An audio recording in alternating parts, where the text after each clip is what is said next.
Huli sa babang presyuhan kan kopra asin bunga ninyog, padagos an agrangay kan mga paranyog sa banwaan nin Labo, Camarines Norte.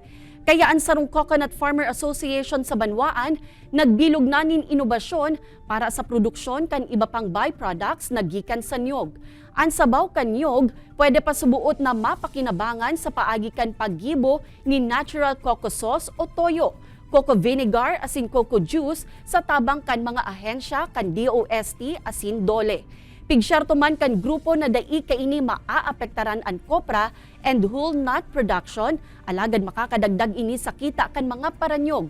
Aminado man ang grupo na sangunyan na didipisilan pasinda sa pagpapabakal kan nasambitan ng mga produkto, ulit ang mas dakul man giraray ang nagsusuporta sa mga branded na produkto. Andiyan na po siya yung mga equipment namin. Meron naman po kaming processing na build up na namin yung processing, kaya lang hindi pa kumpleto. Ngayon po, dito nga kami mag-i-start sa mga trade fair para i-promote namin yung aming product.